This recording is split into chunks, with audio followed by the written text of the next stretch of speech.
د امت د تنبیه زنګ د اذان خوږه آهنګ د غش په خوتا سبا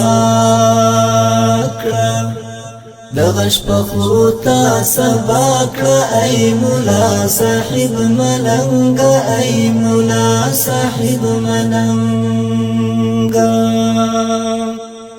د امت د تنبیه زنګ د اذان خوږه آهنګ د غش په خوتا سبا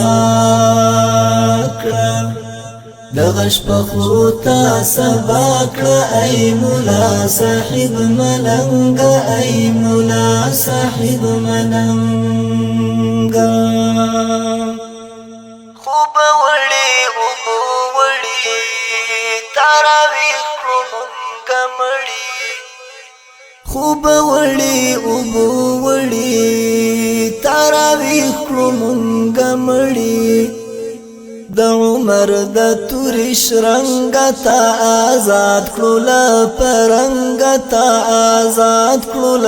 پرنګ د عمر د تورش رنگ تا آزاد کړل پرنګ تا آزاد کړل پرنګ